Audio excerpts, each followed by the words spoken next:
our medical expert, Dr. Cedrek McFadden, now to talk about how people are kind of over it. I keep seeing comments from a lot of people on my Facebook page when I post the latest numbers. You guys are fed up with the coronavirus in many cases. So we want to talk about this concept of quarantine fatigue, and it's real. It is a real thing, and in some cases it's unintentional. It's not something that we purpose to do, but it just happens.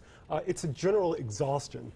We see a decline in the discipline over all the restrictions that we've had over our life. I mean, if you go back a few months ago when this crisis began, our senses were heightened. We had a sense of urgency. We were perhaps even anxious, and some people were fearful, which drove them to do the things that we thought would be protecting us. Once the dust settles, reality sets in and we sort of acclimate to this, that's when we see this general burnout or this quarantine fatigue setting in. So how do we know that we have quarantine fatigue? Well, are you lashing out unexpectedly at people that you have no reason to do so? That perhaps is one sign. In some cases, it's a sense of loneliness or even a lack of motivation. Many people started by planning their meals. They cleaned out closets that they hadn't cleaned out in a long time. They worked hard from home. Even their children were on a certain schedule. But now perhaps you're struggling to even get up and do the dishes, or you're struggling just to do the things that you should be doing on a daily basis, and it perhaps becomes a general restlessness or relaxation, and even just the quarantining or even the keeping of the distance. So is quarantine fatigue the same as what's known as caution fatigue? So we're seeing that term come up, caution fatigue, and that's an unintentional phenomenon where you essentially believe that the warnings are not real, that it's irrelevant or it's not significant. Part of that has to do with the way our brains work. Our brains are designed to recognize a threat and then to act on it. But as long as that threat remains, our brain adjusts that perception to reduce stress.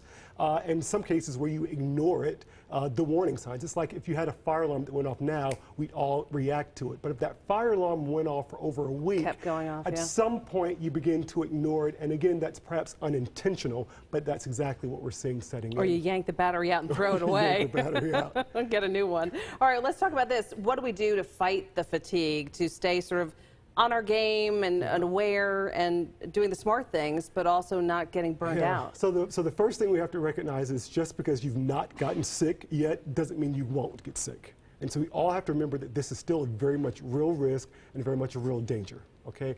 And secondly, we recognized early on that fear was perhaps a motivator. It was the reason why we did things. We wanted to be protecting ourselves and our family.